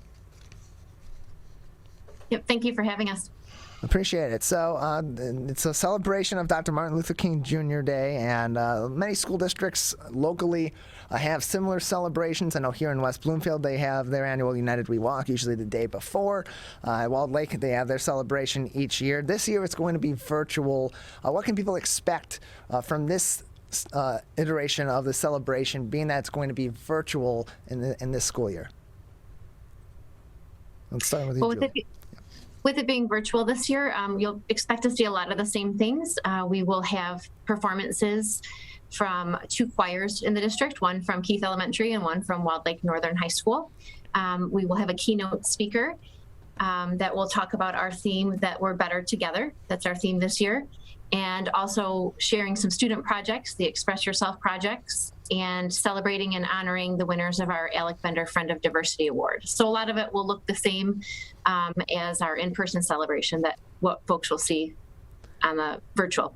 So then when was the decision made to hold this celebration as a virtual ceremony as opposed to an in-person ceremony? Because in many places, there's been a lot more of a drive to go back to in-person events, certainly like in-person learning, but we still have had, of course, this uptick in COVID-19 cases from the Delta variant, and especially now with the Omicron variant. When was this decision made, and then how did that change the approach to planning this event?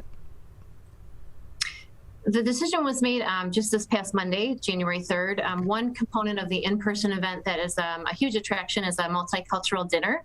We typically have a dinner that we provide free to our guests from about 13 different restaurants. And given the fact that a dinner with between 500 and 700 people unmasked eating, given the surge in cases, we thought it would be prudent to have the event virtually. And then the second part of your question, I think, what was the second part, if you could remind me? And how did that change the planning, the approach to planning for this event, being that it was going to be, it's normally in person, and then suddenly last week it was decided that it was going to be virtual? It has sped up our timeline quite a bit. Typically, we have until the 17th to get everything out together, but now we are working on getting our groups pre-recorded. Our choirs, our student speakers, and our keynote speaker all have to be recorded ahead of time so we can have that available and all put together as one cohesive program for our viewers. And so these events, one of the key pillars of holding these celebrations is not only, of course, to celebrate the life and the legacy and the messages that were given by Dr. Martin Luther King Jr. during his lifetime, but also that participation in the learning events and in interaction with the community for members of the community in your school district. And so, Nayal, how is your team that's producing this event this year? How have they gone about continuing to allow for that kind of participation, albeit in a virtual event as opposed to in person? Yeah, that's a great question. And so every year during this celebration, which is really reflective of Walled Lake Schools, we have a diverse school community, and we truly celebrate it here in Walled Lake Schools. But we actually have a theme that we create every year. So this year's theme is Together We're Better. And so what we do is all of our 19 schools in Walled Lake Schools actually creates a project or a presentation. Now, it could be something physical, like, something where we're creating a wall of student work. It could be a video. It could be a lot of different modes of presentation. And so each school does that. And so normally you would walk into one of our high schools, and you see all presentations around. So this year instead, though, what we're doing is just either recording it or getting photographs, and we're still presenting it during the pre-recorded presentation. So we're still trying to have that feel, right, where we're celebrating all of our schools and all members of our school community, but instead of in person, no, it'll be done virtually. It'll be a live, it'll be streamed live at 6 p.m., which it normally is. So we're still trying to provide that same feel, but sadly, obviously, we couldn't do it in person, but we feel like as if this is the next best thing. You can learn more information about the January 17th virtual celebration of Dr. Martin Luther King Jr. Day, the 23rd annual Dr. Martin Luther King Jr. Day celebration to the Walled Lake Consolidated School Districts by visiting their website at WLCSD.org, where there's also currently a countdown to the live player where the ceremony will be broadcast from their website. Again, that is WLCSD.org. And so now continuing on, often when we're approaching Dr. Martin Luther King Jr. Day, not only are these celebratory events and projects put into effect and being planned, but it's also a great time to apply the lessons of Dr. King to the education, especially for the two of you being elementary school principals and seeing what has gone on over the last several years with the pandemic, with the protests in the summer of 2020, with everything that happened on this day a year ago, and all the other controversy and conflict that has happened ever since. How do you approach teaching our young kids about the lessons of Dr. King, but also applying them to some of the conflicts and some of the issues that are out there today to help educate them not only on those issues, but also on productive ways to approach resolving complex issues such as those? Again, another great question. So you're right. We don't just celebrate diversity of our school community or similar topics just on this day, right? It's the idea that it's an ongoing effort throughout the school year. And so throughout the school year, it's embedded in our curriculum where we really try to teach our kids what appropriate discourse looks like, right? Because that's something that's really lacking in society right now at this point. But it's something that we've always done, even, previous to this year, is try to teach our kids how to have that appropriate discourse. And so appropriate discourse, and what we see also is just our curriculum itself is reflecting the diversity of our school community in our country. And so really our big goal is educate our children in terms of appreciating the community they live in, appreciating their neighbors, but also how to have those appropriate conversations to where when they do disagree. So that's an ongoing effort throughout the school year. It will continue to be moving forward. We're joined by both Nayal Mokhtari, the principal of Pleasant Lake Elementary School, as well as Julia Mon, the principal of Walled Lake Elementary School, joining us today on the Megacast. And so one of the key presentations, of course, it's going to be performances by the student choirs, but also several students will be presenting their Express Yourself projects. So many districts that do celebrations like this will have those special projects that are incorporated into these kinds of celebrations that are always is a different goal each year, and there are different projects that often are results of that. What are some of the more interesting or compelling express yourself projects that people may be able to experience by attending this virtual event this year? This year we have 4 winners of the Express Yourself contest that will be showcased at the event. We have 2 pieces of artwork that children created, a really amazing poem that one of our students wrote and will perform, and then a video that was done really creatively. When you watch it at first, you're not quite sure where it's going, and then the student brings it all together at the end with the message of we're better together. Really creative and outstanding work done by these young people. We're joined by Julie Amon, the principal of Walled Lake Elementary School, as well as Nael Mukhtari, who is the principal of Pleasant Lake Elementary School, joining us on the Megacast. Again, they're both discussing the Dr. Martin Luther King Jr. Day celebration. It's a virtual celebration for the 23rd annual celebration of Dr. Martin Luther King Jr. Day through the Walled Lake Consolidated School District. You can learn more information about the event by visiting the Walled Lake School District's website at WLCSD.org. And again, WLCSD.org. If you follow the links to their page about the event, you'll also be able to watch the virtual event right there in 11 days and counting from the time of this interview. And you'll see that countdown clock on that page right now. So Julie, Nael, just a few more minutes with you and before we'll say goodbye. Anything else that would be important for our audience to know about the ways that they can participate in this event as there's still plenty of time left before the day of? If they want to participate, if they want to help out in making this event a success this year, how can they get involved? Really just spread the word. We want as many people as possible to join us and listen to our keynote speaker. We have Rabbi Yarden Blumstein, who we're really excited about. He's a teen mentor who creates awareness surrounding teen mental health and empowers teens to support one another in schools and elsewhere. And we know mental health is a really important topic right now. He directs You Matter. It's the division of the Friendship Circle in Michigan. It focuses on it's really specifically on teens who are struggling with mental health challenges. It's teens helping their peers, overcoming stigmas and other obstacles related to mental health. So we really want them to hear our presenters. We want them to hear our Friends of Diversity Award winners, and just really take a look at the wonderful work that our children and the adults have put together for this special event. Walled Lake Schools and the whole area. Such a diverse place in terms of culture, religiously, linguistically, socioeconomically, diverse opinions. And this event is just one to celebrate that. We have to, come together, right? And this is an event, and it should go well past just this day. And so how they can help is by getting the word out there, participating, watching it, and just, again, celebrating, those different diverse opinions and we have in our school communities.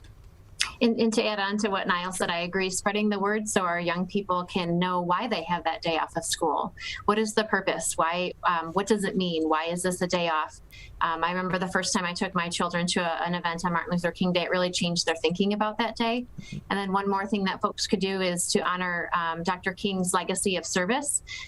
We will have a link posted where folks can donate to Hospitality House as an act of service. Typically, visitors to our event will bring donations for Hospitality House to support that as a way to honor the legacy of service by Dr. King. So we will have a link on the website where folks can donate to support that organization.